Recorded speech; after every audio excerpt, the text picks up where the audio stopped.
Boa noite, pessoal. Nós estamos aqui na página do Facebook do Centro Espírita Francisco de Assis para mais um sábado com a reflexão, né? À luz do Espiritismo, à luz do Evangelho segundo o Espiritismo, dos pensadores segundo o Espiritismo e de vários pensadores também. Contamos com a colaboração dos nossos mentores espirituais, que nos conduzem sempre, em todos os momentos, e com a participação de vocês. Agradeço mais uma vez a participação de vocês aqui, né, na nossa reflexão. Todos que estão assistindo nesse momento, pessoas encarnadas, desencarnadas, também os que vão assistir depois, né, no outro momento, pessoas espíritas, não espíritas, simpatizantes, todos. Muita gratidão por estarem junto aqui conosco nesse momento.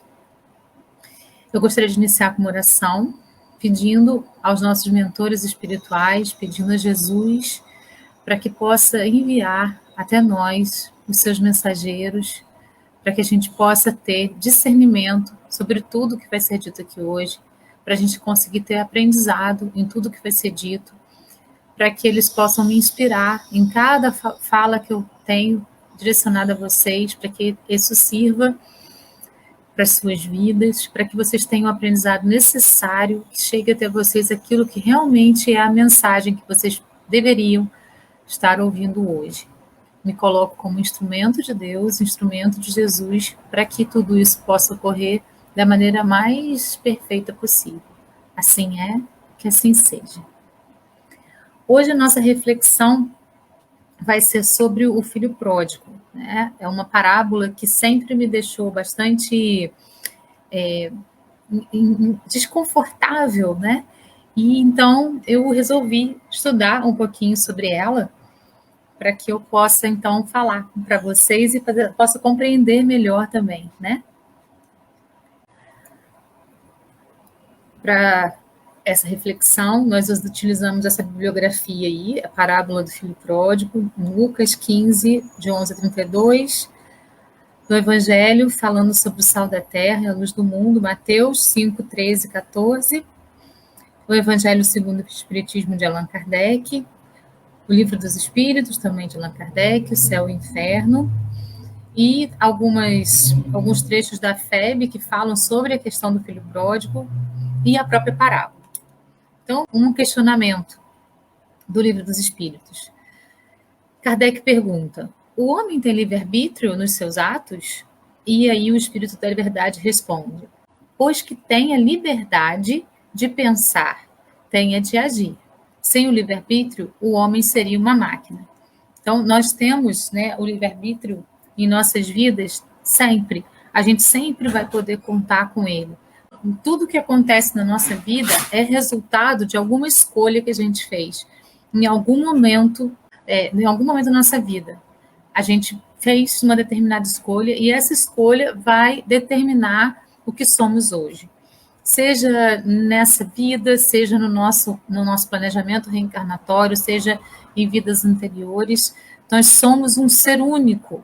Apesar de termos, né, encarnações, reencarnações, a gente ficar indo e voltando para a erraticidade e para a Terra, nós somos um ser único, nós temos uma história única e que vai se concretizar, né, nessa linha aí, através de todas essas passagens que nós temos aqui pela Terra e outras passagens que não lembramos, não está na nossa memória. Então, nós vamos ver um videozinho que vai contar a história do filho pródigo.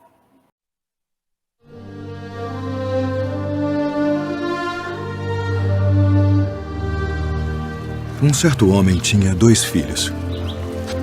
E o mais moço deles disse ao pai: pai, dá-me a parte dos bens que me pertence. E ele repartiu por eles a fazenda.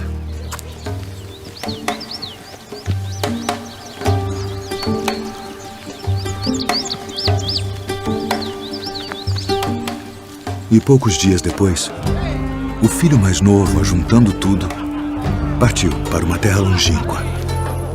E ali desperdiçou seus bens, vivendo dissolutamente.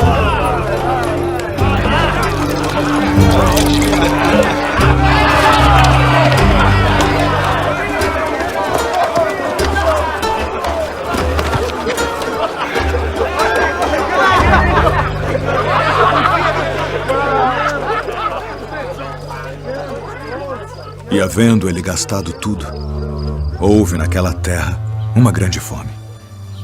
E começou a padecer necessidades. E foi e chegou-se a um dos cidadãos daquela terra, o qual mandou para os seus campos a apacentar porcos. E desejava encher seu estômago com as bolotas que os porcos comiam. E ninguém lhe dava nada.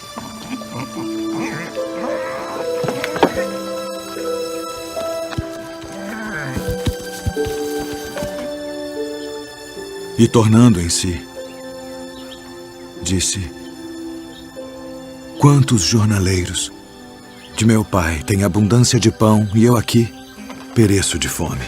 Levantar-me-ei e irei ter com meu pai e dir-lhe-ei: pai, pequei contra o céu e perante ti. Já não sou digno de ser chamado teu filho. Faz-me como um de teus jornaleiros. E levantando-se, foi para seu pai.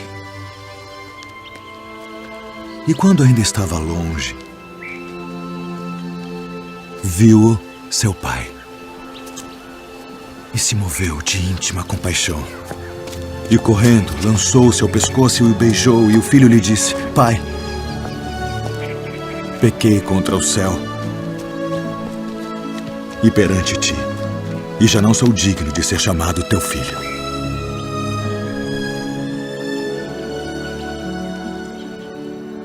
Mas o pai disse aos seus servos: trazei depressa a melhor roupa e vestilho, e ponde-lhe um anel na mão e alparcas nos pés. E trazei o bezerro cevado e matai-o e comamos e alegremo-nos. Porque este meu filho estava morto e reviveu. Tinha-se perdido e foi achado. E começaram a alegrar-se. E o seu filho mais velho estava no campo. E quando veio e chegou perto da casa, ouviu a música e as danças. E, chamando um dos servos, perguntou-lhe que era aquilo, e ele lhe disse: veio teu irmão. E teu pai matou o bezerro cevado, porque o recebeu são e salvo. Mas ele se indignou e não queria entrar. E saindo o pai instava com ele. Mas, respondendo, ele disse ao pai: eis que te sirvo há tantos anos, sem nunca transgredir o teu mandamento, e nunca me deste um cabrito para alegrar-me com os meus amigos. Vindo, porém, este teu filho que desperdiçou os teus bens com as meretrizes, mataste-lhe o bezerro cevado. E ele lhe disse: filho, tu sempre estás comigo, e todas as minhas coisas são tuas. Mas era justo alegrarmos-nos e folgarmos, porque este teu irmão estava morto e reviveu, e tinha se perdido e achou-se.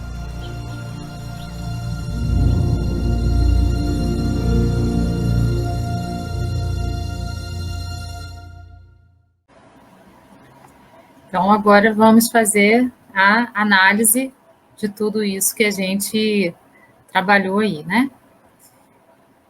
Deixa eu colocar o slide de volta aqui. Então, vamos lá. Nós vimos a história contada, né, por um personagem aí que estava representando Jesus. Então, segundo a FEB, as ideias principais da parábola do filho pródigo são as seguintes. A parábola do filho pródigo, interpretada à luz do entendimento espírita, encerra os seguintes ensinamentos básicos. Primeiro, imutabilidade da lei de Deus. Princípio sustentado, não teoricamente apenas, mas de modo positivo, condizente com os fatos e testemunhos da vida humana.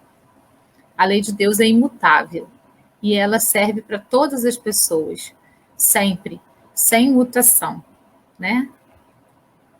Segundo, a redenção completa pelo amor e pela dor. A gente não precisa ter a dor, mas a gente ainda está num nível espiritual tão pouco desenvolvido que muitas vezes a gente escolhe, né, a dor para poder se desenvolver. Mas a principal redenção é pelo amor, abrangendo todos os pecadores. Então não fica ninguém de fora dessa lei. E terceira lei, a lei da causalidade, ou seja, da ação e reação, causas e efeitos, determinando, em dado tempo, o despertar das consciências adormecidas.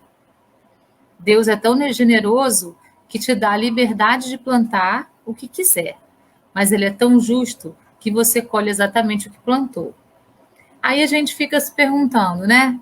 Imutabilidade da lei de Deus, né? A questão da redenção pelo amor e pela dor, a lei da causalidade, da ação e reação.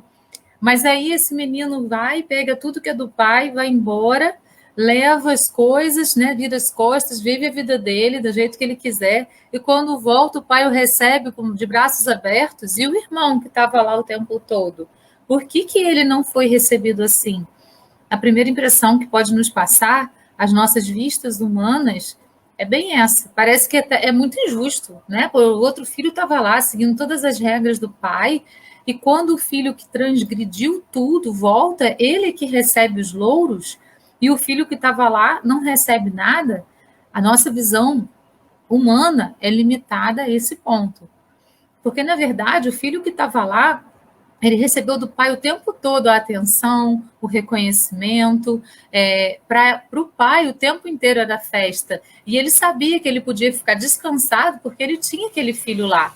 Só que o filho queria confetes, queria festas, e não se conformou em perceber isso, né? E, na verdade, ele não conseguiu nem visualizar isso. O outro filho foi embora. Para o pai, ele estava perdido. Ele tinha se perdido completamente. Essa era a visão do pai.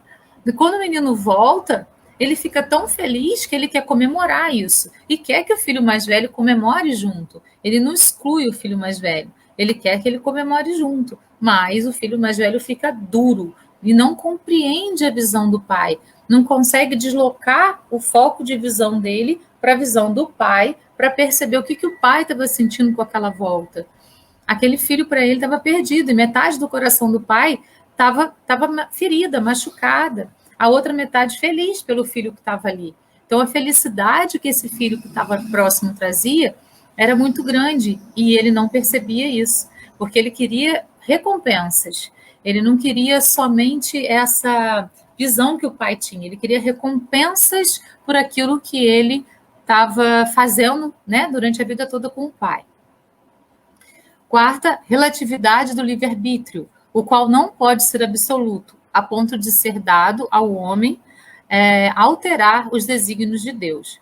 Então, assim, o nosso livre-arbítrio, ele existe, mas a gente, como a gente faz uma programação reencarnatória, ele se torna relativo, porque a gente não pode infringir as leis que a gente mesmo concordou em seguir quando a gente veio reencarnar.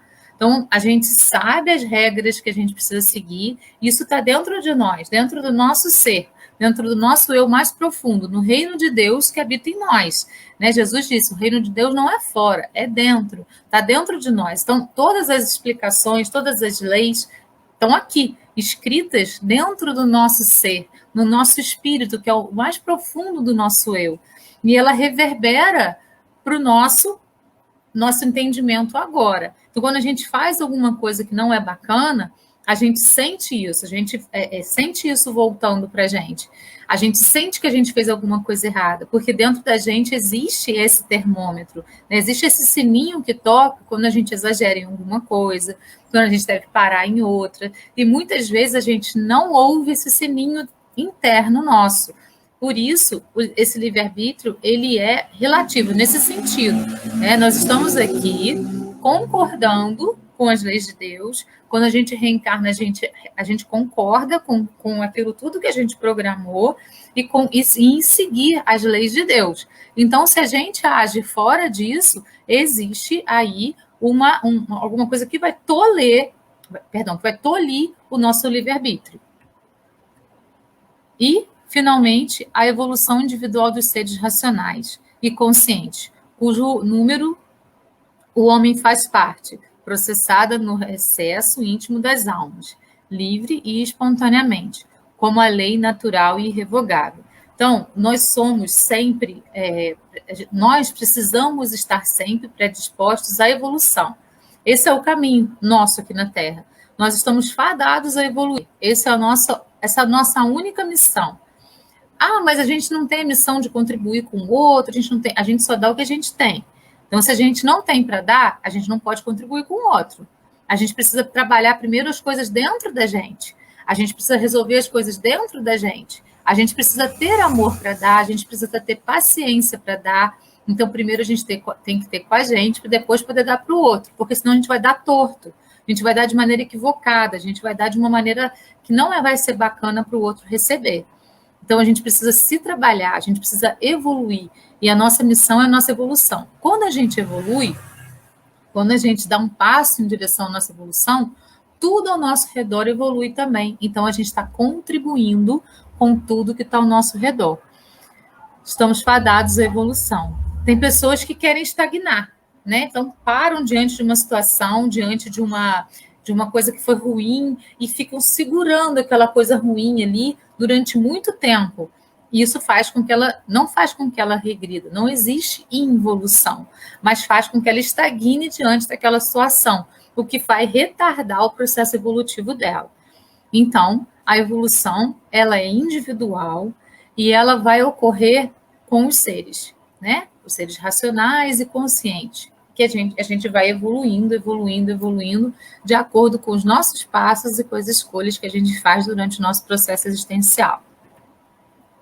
Refletindo sobre as atitudes do filho mais velho primeiro. Então, a gente viu aí as leis que são necessárias e que vão ser colocadas dentro dessa parábola aí do filho pródigo. Agora, vamos ver as atitudes do filho mais velho. Né? Então, aquele que ficou em casa, que ficou seguindo as regras do pai, que ficou ali fazendo tudo que Jesus mandou. Vamos pensar em nós, né? Vamos nos colocar no lugar dos dois. Nós somos muito o filho que ficou. A gente quer muito confete para tudo que a gente faz, reconhecimento para tudo que a gente faz. A gente quer muito isso. Uma coisa muito importante que a gente precisa saber é que, assim, a gente só dá o que tem. Então, por exemplo, as pessoas podem não ser gratas conosco pelas coisas que a gente faz, né? Elas podem não ser gratas, mas elas precisam ser justas. A justiça é uma lei da Terra. Então, a gente precisa sempre, todas as pessoas da Terra, ter obrigação de ter o senso de justiça. Ter gratidão para dar já é alguma coisa que vai ter que ser elaborada dentro de si. Por isso, primeiro, a gente precisa resolver as coisas dentro de nós, para ter aquilo para dar quando for necessário nas situações da nossa vida. Então, gratidão, a gente só dá quem tem. Justiça é obrigação de todos os seres humanos, então nós precisamos ser justos. E será que o filho mais velho foi justo com o pai? Não estou falando sobre o filho, não. A gente está pensando no pai, né? Porque o pai é o centro ali da atenção. Então, o filho mais velho e o filho mais novo, eles têm que ser justos ou injustos com o pai. E se a gente pensar que o pai representa Deus e que os filhos, os dois, nos representam, a gente vai perceber muito de nós nos dois filhos, com relação ao nosso pai. Então, quais foram as atitudes do filho mais velho? ele foi egoísta, porque ele só pensou nele mesmo. Ele foi orgulhoso, porque ele achou que tudo tinha que ser dado para ele e não para o irmão que foi embora. Ele teve inveja do irmão mais novo, porque o pai, né, o encheu de glórias, o perfumou todo, mandou fazer um banquete para o filho, devolveu o anel da família para ele. Ele teve ódio. Aí ele teve ódio do pai e do filho, do pai e do irmão, no caso, né? Do pai e do irmão mais novo. E ele só estava pensando nos próprios interesses pessoais. Ele nem um segundo parou para pensar na situação do pai dele. Nenhum segundo ele parou para se colocar no lugar do pai dele. Então, todos esses sentimentos que o filho mais velho teve foram frustrantes para o pai. Porque como ele estava ali, seguindo o pai o tempo todo, né, junto do pai o tempo todo, fazendo tudo junto com o pai, concordando, né, estando ali na fazenda, sendo o braço direito dele, o que o pai esperava dele? Compreensão, benevolência, o olhar para o próximo com mais compaixão, né? Ao invés de olhar os próprios interesses, olhar para o interesse do pai e perceber o sentimento que o pai teve e amar o irmão através do sentimento do pai, se fosse assim necessário, e perdão. E o filho não teve nada disso para dar. Então, é frustrante para o pai, porque ele esperava uma coisa desse filho mais velho que o filho mais velho não tinha para dar. Outra lição que a gente precisa aprender é essa, né? A gente gera muita expectativa em relação às pessoas que estão ao nosso redor. A gente gera expectativas. Nossa, eu vou fazer tal coisa por fulano então vai retribuir assim, assim, assim. Nossa, vai ser muito bom. Então eu vou fazer isso para ele me retribuir desse jeito. Ele vai me dar isso, vai me dar aquilo. Não. A gente tem que fazer gratuitamente. A nossa escolha, a escolha de fazer por alguém é nossa. Isso precisa ser gratuito. Não pode ser esperando a outra pessoa retribuir de tal e tal e tal maneira. A outra pessoa vai retribuir da maneira que ela tem para retribuir, com o que ela tem para dar para a gente. Pode ser menos do que a gente gostaria, mas é o que ela tem para dar. Pode ser nada? Pode. Mas nós escolhemos dar aquilo para a pessoa. Dar atenção, dar um ouvido, dar amor, dar carinho. Nós escolhemos isso. Como ela vai retribuir, aí já não é uma coisa que nós podemos ter controle sobre. É algo que ela vai ter para dar ou não para nós. Então, quando a gente vai fazer alguma coisa em benefício de alguém, a gente precisa fazer de modo gratuito. E não esperar retribuição. Isso é muito difícil no plano que a gente está aqui na Terra. É muito difícil. E o pai esperava do filho outra reação, né? Na verdade, outra ação. E o filho teve reações para dar. As reações, elas vêm do ego, elas vêm do instinto, elas vêm do momento anterior ao que nós estamos, que é o momento das sensações. A reação, ela é instintiva, ela tem essa coisa de se defender, né? Eu vou me defender do mundo, vou colocar aqui em torno de mim um muro e vou reagir contra tudo. Mas se a gente parar para agir, a gente vai ter mais consciência, porque aí a gente vai fazer os passinhos. Se o filho mais velho tivesse feito esses passinhos com relação ao pai, observar a situação do irmão voltar, compreender o sentimento do pai com relação àquele filho e também compreender como que o irmão voltou, né, totalmente deformado, magro, humildemente pedindo um emprego para poder servir os porcos e um prato de comida por dia. Então, ele observava, compreenderia, tomaria consciência da nova situação do irmão e também da situação que o pai, da felicidade do pai, para então agir de uma maneira benevolente. Olha a importância de diante das situações, a gente ter essa consciência de poder fazer os passinhos, para que a gente possa, então, escolher agir e nunca reagir. A reação ela é instantânea, a gente pode segurar e fazer os passinhos, observar, compreender, tomar consciência para então agir, sem ser instantâneo. Essa coisa do instantâneo é uma reação muito, muito, muito, muito primitiva nossa ainda. Precisamos cuidar disso, precisamos cuidar dessas reações, que foi exatamente o que o filho mais velho teve, uma reação. que decepcionou o pai, que criou expectativa em relação ao filho mais velho. Então, aí existe uma série de equívocos que a gente pode aprender com. A grande função das parábolas é a gente aprender com todas as atitudes. E por isso é muito difícil para nós ainda aqui encarnados na matéria compreendermos, né? Assim, nossa, mas como que o pai deu tudo isso para o filho? Agora, para o filho que foi embora e que o desprezou? Eu espero que eu possa estar elucidando isso para vocês aí, né, com essas observações já iniciais. Então, essas foram as atitudes dele, do filho mais velho. Ele trabalhou com o ego, ele não trabalhou com a consciência. E isso fez com que ele tivesse atitudes muito equivocadas, atitudes que vêm da matéria, atitudes que vêm da terra, efetivamente, dessa necessidade de ser reconhecido o tempo inteiro, dessa necessidade de ser o mais importante o tempo inteiro. Será que nós somos como o filho mais velho? José Saramago fala assim: o egoísmo pessoal, o comodismo, a falta de generosidade, as pequenas cobardias significa falta de coragem, do cotidiano, tudo isto contribui para essa perniciosa forma de cegueira mental, que consiste em estar no mundo e não ver o mundo, ou só ver dele o que, em cada momento, for suscetível de servir aos nossos interesses. A gente precisa sair do nosso lugar e se colocar no lugar do outro. Talvez, se nós estivéssemos no lugar do outro, nós faríamos exatamente a mesma coisa. Nós receberíamos um filho sempre de braços abertos. Qualquer que tenha sido aquela transgressão que ele tenha cometido.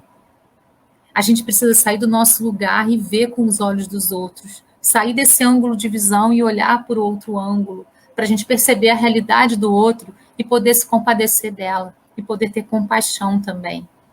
Se a gente não consegue perceber do nosso ponto de vista, vamos fazer isso.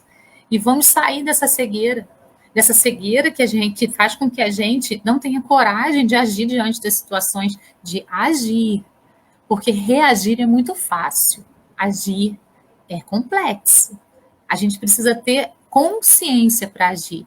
A gente precisa sair do nosso lugar comum, se colocar no lugar do outro, para poder, então, compreender a situação de uma maneira um pouco mais globalmente.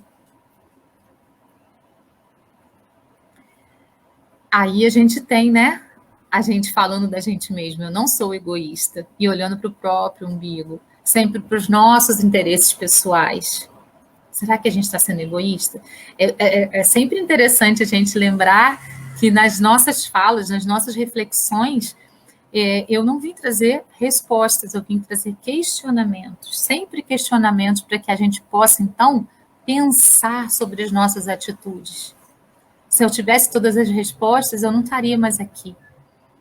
A gente precisa fazer perguntas, porque as perguntas abrem perspectivas, as respostas fecham perspectivas.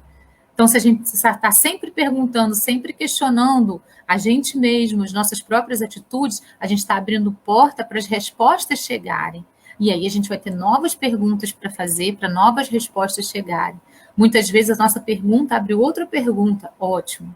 Que nós possamos estar na pergunta, porque a pergunta abre perspectivas e as respostas fecham essas perspectivas para o mundo. Às vezes é difícil abrir mão, mas é preciso. É difícil abrir mão do nosso orgulho.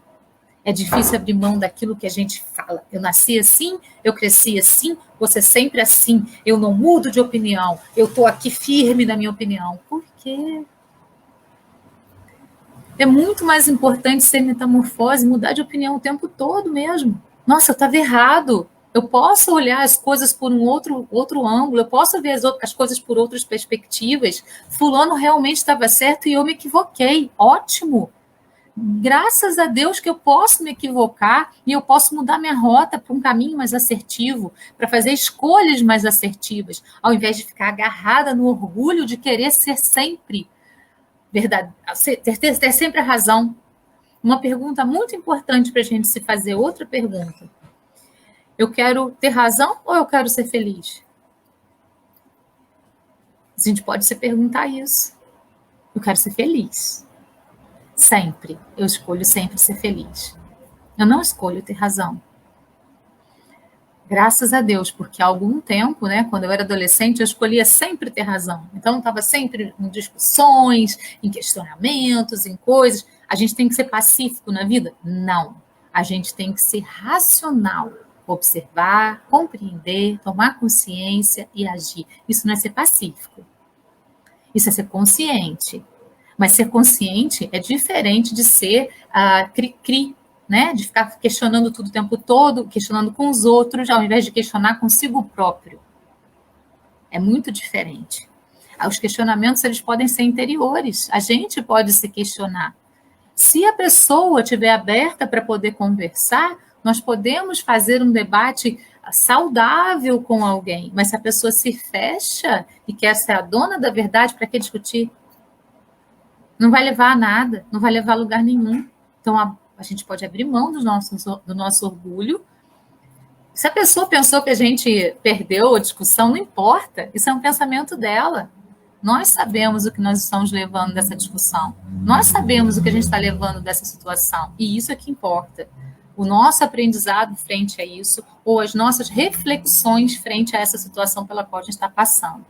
Então, vamos abrir mão do orgulho. Larga o orgulho e dá a mão para o moço lá em cima. Dá a mão para o moço lá em cima que ele vai acudir a gente.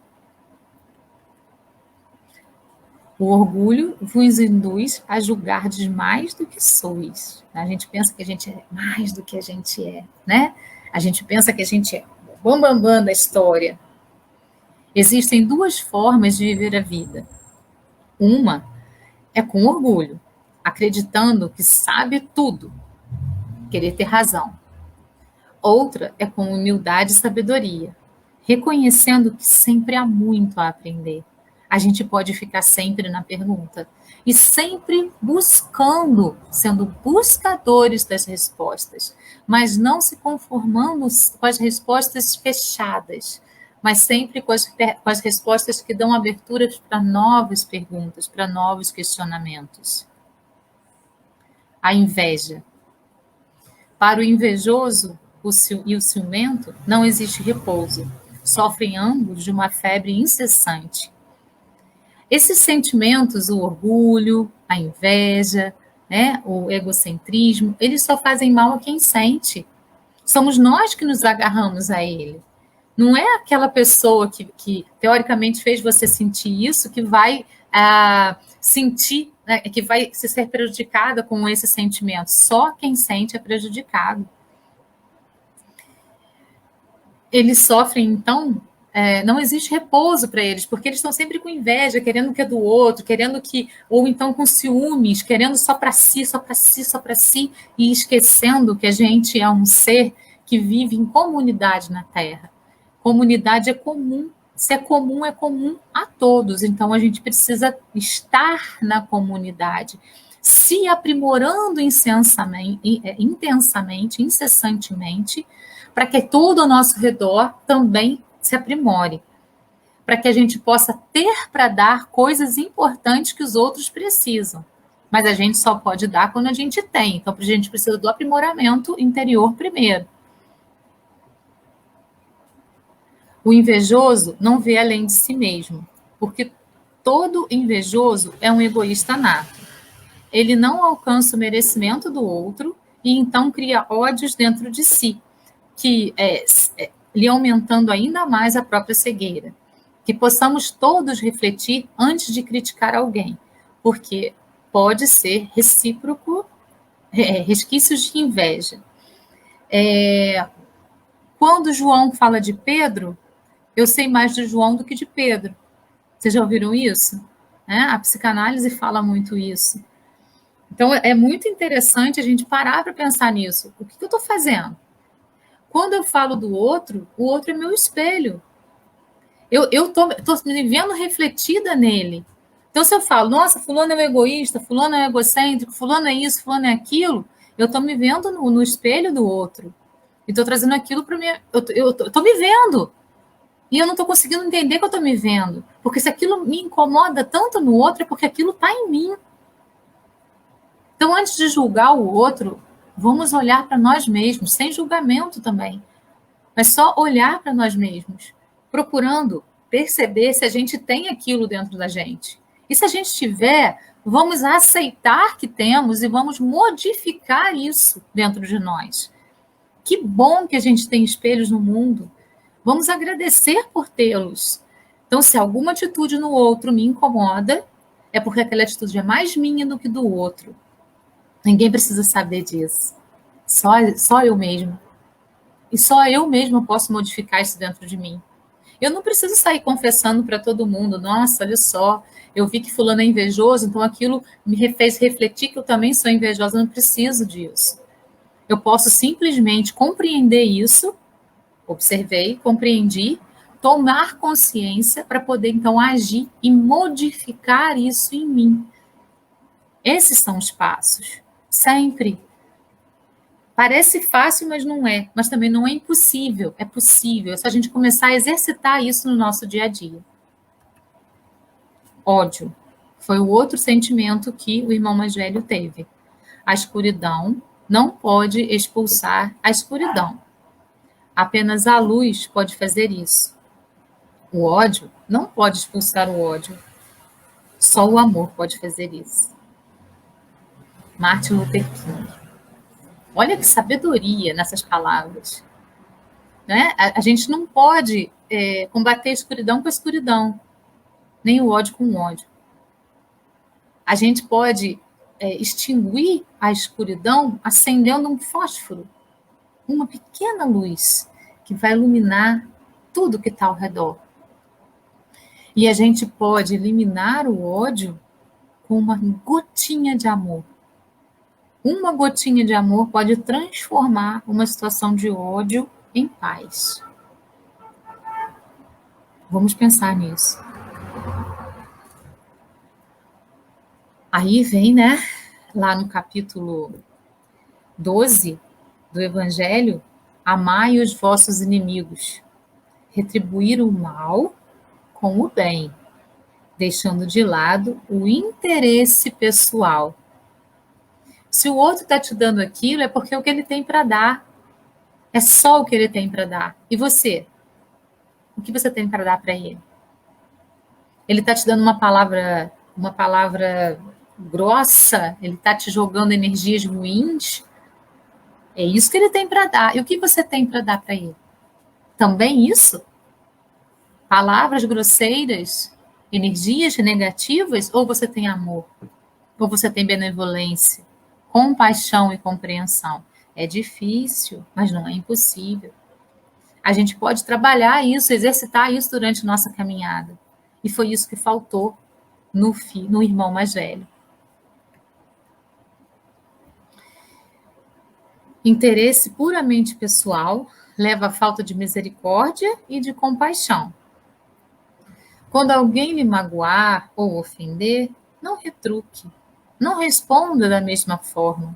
Apenas sinta compaixão daquele ser que precisa humilhar, ofender ou magoar para sentir-se forte. Chico Xavier.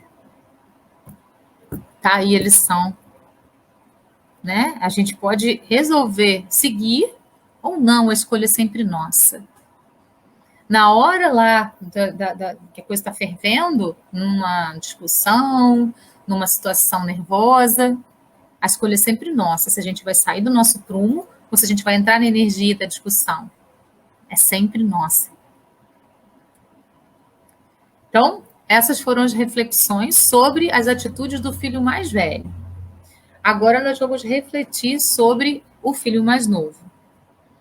O filho mais novo, ele trouxe para o pai arrependimento, expiação e reparação. Então, vamos trabalhar agora nessas palavras. Arrependimento, expiação e reparação. Toda ação que escolhemos realizar causa algumas reações, né? Traços de si mesmo, na pessoa atingida, na comunidade. Então, toda ação que a gente escolhe realizar vai deixar traços disso que a gente escolheu em nós mesmos, na pessoa atingida e na comunidade que vivemos. Então, precisamos prestar bastante atenção nas nossas ações, para que isso não reverbere de maneira negativa, mas positiva. Se as nossas ações reverberam em nós, na pessoa com quem a gente está falando e na comunidade como um todo, se ela for uma atitude de amor, olha o que ela vai gerar, olha que energia que ela vai gerar em torno da gente, em torno de tudo que está acontecendo. Se ela for uma energia de ódio, pensa no que ela vai gerar. Então, a gente pode escolher, e é um efeito dominó. Reparem, em nós, na pessoa com a qual a gente está falando, e em toda a comunidade. Arrependimento. A palavra arrependimento é de origem grega, metanoia, e significa conversão, tanto espiritual como intelectual. Arrependimento é conversão. Muitas vezes nós interpretamos essa palavra de uma maneira muito equivocada. Né? A gente interpreta o arrependimento como humilhação, né? Como ficar abaixo de alguma coisa, como ter que pagar por aquilo. Não. Arrependimento é se converter, tanto espiritual como intelectualmente, né? Espíritas, instruí-vos, porque através da instrução a gente alcança a moral intelectual e espiritual. Mudança de direção e mudança de mente. Também é isso que significa o arrependimento. Quando a gente se converte, a gente vai mudar a direção da nossa vida. Quando a gente compreende a situação, a gente vai agir de um modo diferente. Se uma situação se repete na nossa vida, a gente precisa mudar a maneira de agir frente a ela para que ela pare de se repetir. Então, a gente precisa ter essa conversão na hora que a situação acontece, mudar a direção e a nossa mente também. Mudança de atitude, temperamentos, caráter, trabalho, geralmente conotando uma evolução. Aí a gente vai falar assim, nossa, fulano vem aí, ele é tão nervoso. Aí acontece uma situação, fulano é o mais calmo da situação. Mas como assim? Ele era sempre o mais nervoso, por que ele não pode ser o mais calmo agora? Se ele se arrependeu de determinada coisa, portanto, se ele se converteu, se ele compreendeu que aquela atitude não era mais assertiva, ele vai mudar a direção dele, vai mudar a direção da mente, vai mudar também as suas atitudes. Então, a gente não deve taxar a pessoa como esse é um cara nervoso, porque ele pode se modificar, ele pode ser metamorfose. Ele pode mudar a atitude dele, foi o que o filho mais novo fez. No primeiro momento, ele foi egoísta. Pegou as coisas todas e saiu para o mundo. Foi para o mundo para poder gastar tudo, para poder fazer o que ele queria. Ficou sem dinheiro. Ficou sem nada. Foi trabalhar para poder cuidar de porcos, pensando, nossa, se meu pai, na fazenda dele, dá comida às pessoas que tratam dos porcos, aqui na fazenda, pelo menos, eles vão me dar comida também. Então, eu vou cuidar dos porcos para poder também ter essa retribuição. Só que não aconteceu isso. E ele percebeu que nem todas as pessoas eram como o pai dele. Que nem todas as pessoas eram boas como o pai dele. Que nem todo mundo o via com aquela benevolência que o pai via. E então, o que ele fez? Ele entendeu que o pai dele era o pai, não era um pai. E ele se arrependeu daquilo tudo que ele tinha feito. O arrependimento é o nosso primeiro passo. Arrependimento. Tomada de consciência sobre o que foi feito de errado e sobre o que deve ser corrigido. Aí a gente fala dos passinhos mais uma vez. Observar, compreender, tomar consciência para agir. O arrependimento é exatamente isso. Vamos mudar nossa rota. Vamos nos converter entendendo que o caminho mais equilibrado é o caminho que Jesus apontou para a gente. Vamos seguir aos passos de Jesus, do nosso jeito. Não do jeito de Jesus, porque o jeito dele é único. Do nosso jeito. E Deus sabia que a gente ia errar. Ele nos deu o livre-arbítrio, ele sabia que a gente ia errar. E ele não quer que a gente acerte sempre, porque ele sabe que isso não é possível ainda. Então, se a gente precisa errar para aprender, vamos então aprender. E não ficar estagnado na frente do erro, se culpando, se julgando, se achando o pior das pessoas. Não. Nossa, eu não fiz essa coisa de uma maneira legal. Modifica a maneira de agir e segue, e se perdoa, e não se julga, e segue, agindo de modo diferente daqui para frente, sendo metamorfose durante a vida. Foi isso que o filho mais novo fez. Expiação foi a segunda palavra do filho mais novo. O vocábulo expiação é oriundo do latim expiatione e significa reparação ou sofrimento pelo qual se repara uma culpa.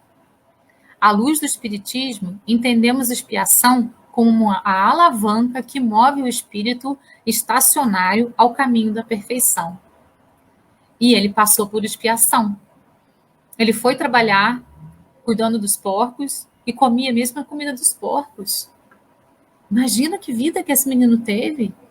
Ele foi expulso dos bares depois que o dinheiro dele acabou, então os amigos se transformaram em inimigos, em pessoas que nem ligavam mais para ele.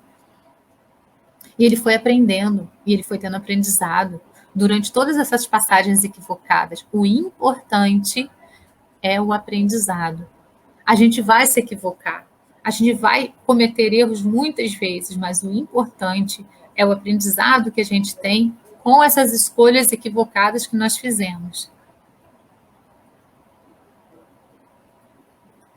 A expiação varia segundo a natureza e a gravidade da falta. A mesma falta pode, assim, provocar expiações diferentes, segundo as circunstâncias atenuantes ou agravantes nas quais ela foi cometida. Então, não tem uma regra, né? Ah, fulano se jogou de cabeça num penhasco, quebrou a cabeça toda, danificou o perispírito aqui, então certamente ele vai voltar com alguma doença mental. Não é assim.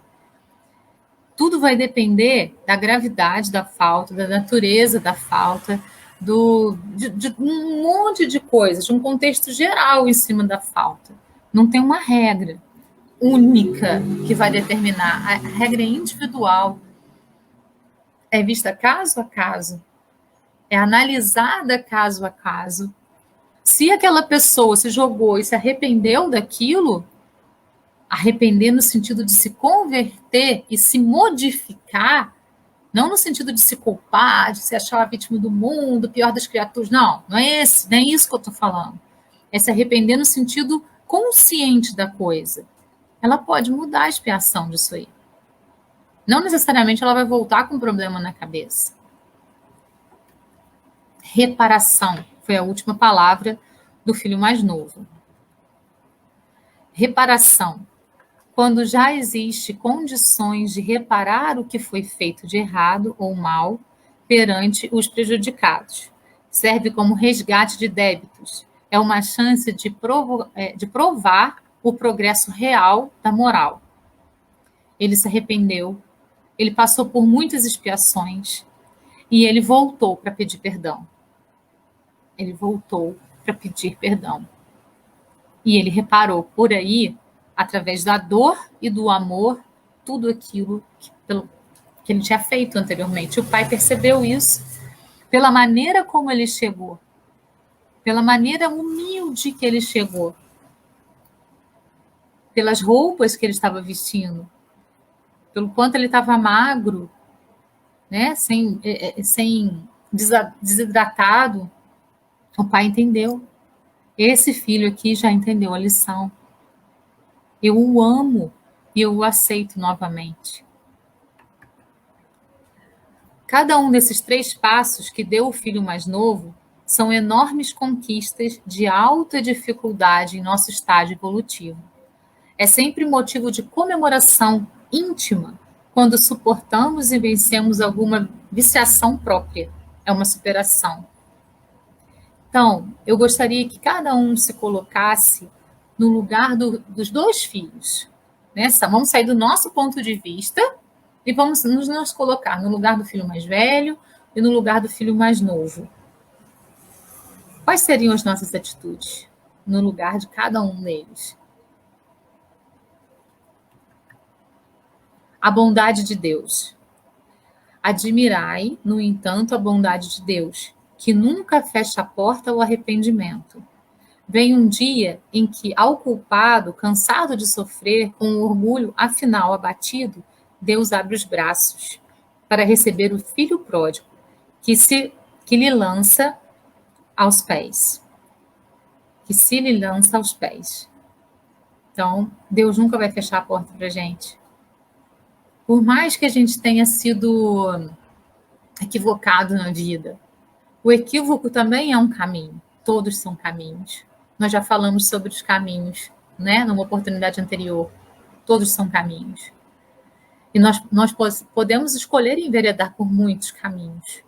Se deu errado, tudo bem. O importante é o aprendizado com ele. Vamos então nos reerguer e agir de modo mais assertivo da próxima vez. Deus sempre vai estar de braços abertos para nos receber. Lembrando que somos nós que nos afastamos de Deus e não o contrário. Né? Aquela fala de que Deus é fiel é verdade.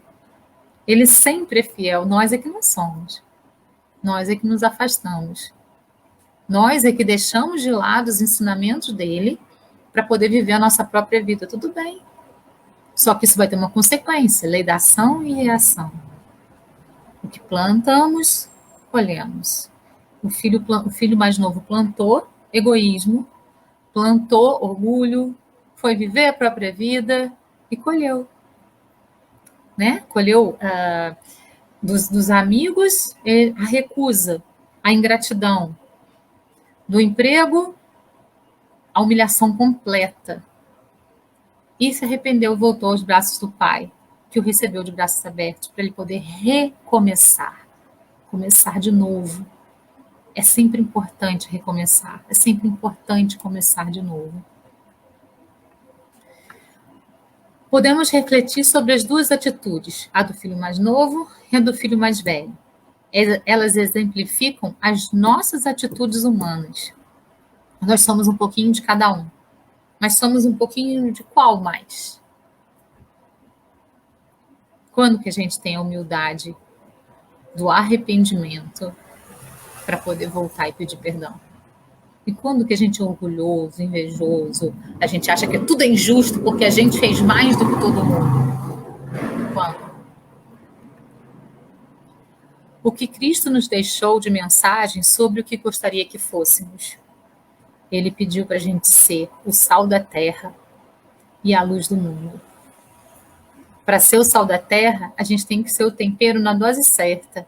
Nem mais, porque vai salgar a comida, nem menos, porque ela vai ficar sem gosto.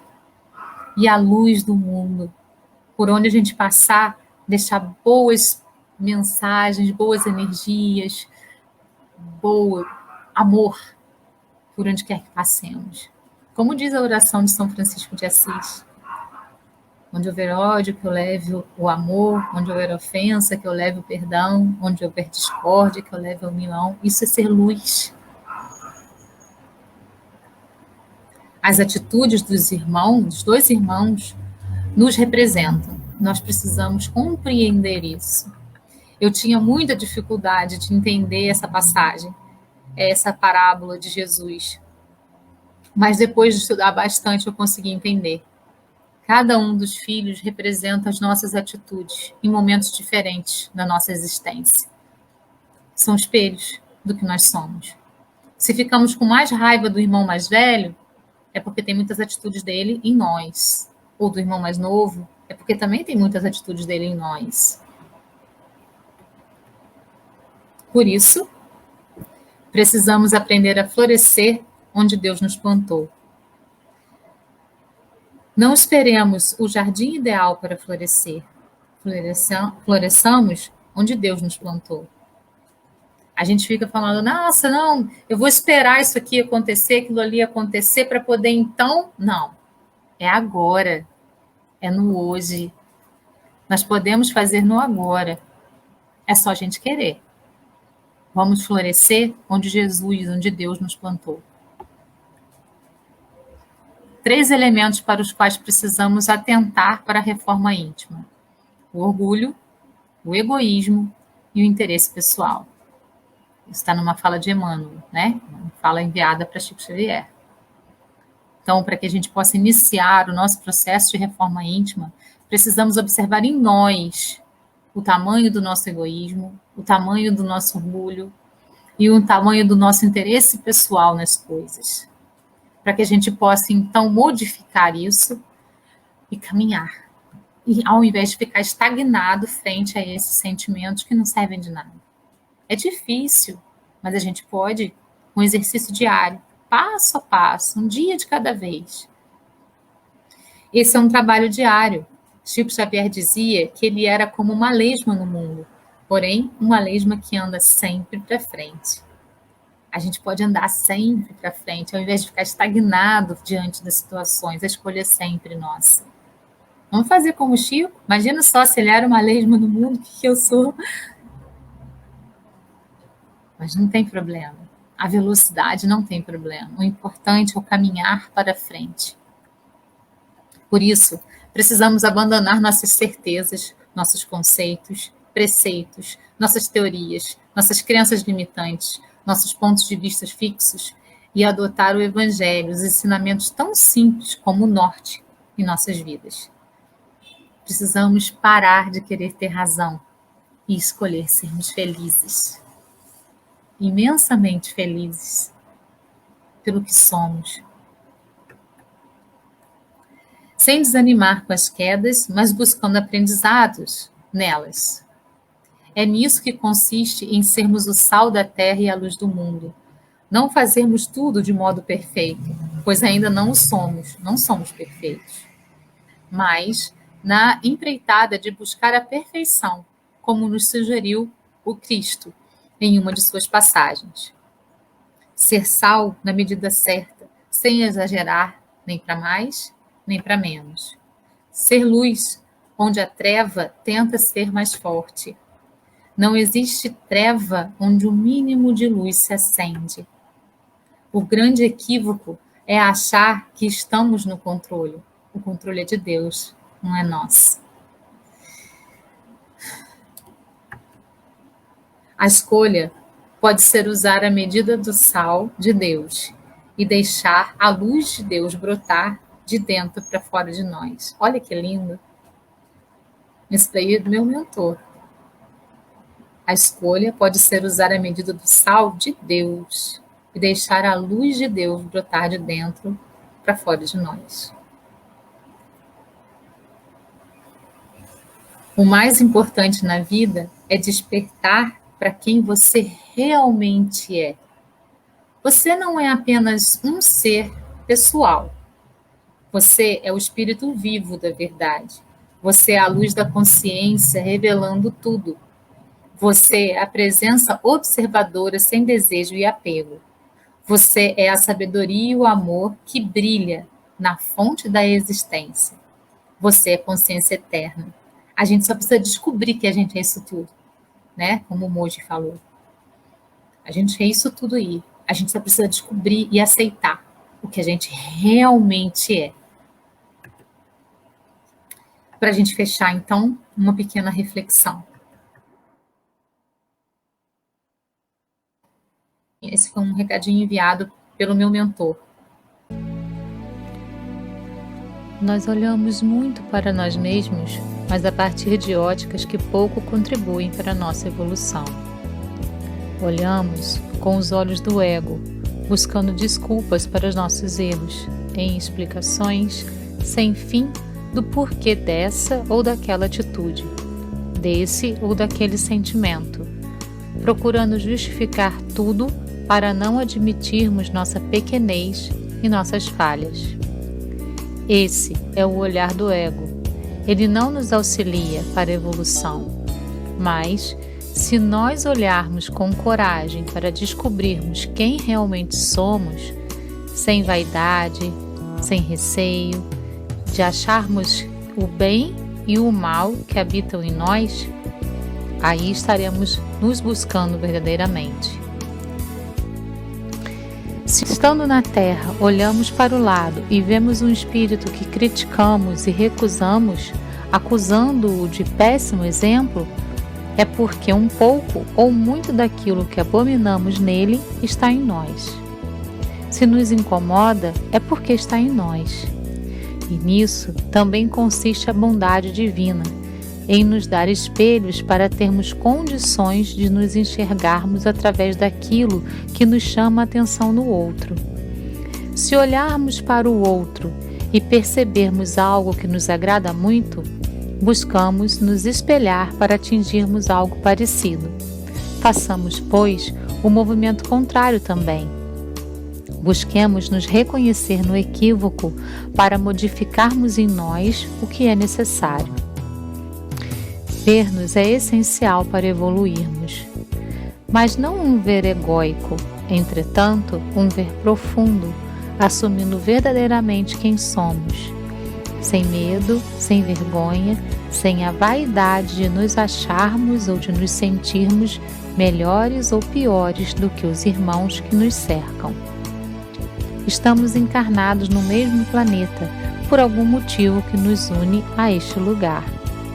Por isso, podemos fazer uma das seguintes escolhas: ou nos revoltarmos, não assumindo nossas falhas, nos vitimizando e culpando o mundo e as pessoas ao redor, ou florescermos onde estamos plantados e não recusarmos o que nos é oferecido.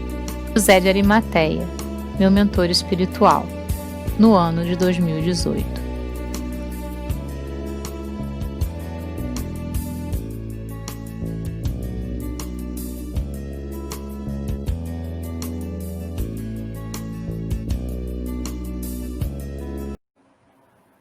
A escolha é sempre nossa. Com que olhos nós vamos olhar? Essa é uma mensagem do meu outro mentor chamado Emmanuel.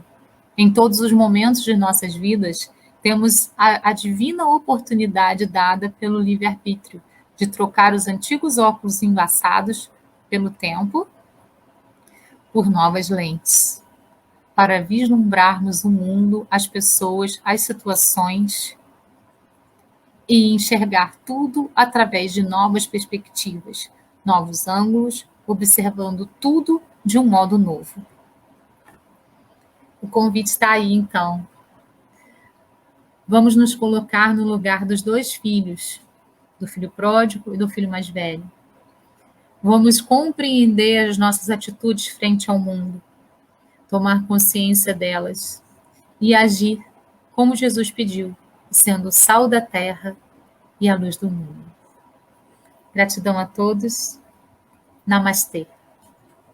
Até o próximo sábado.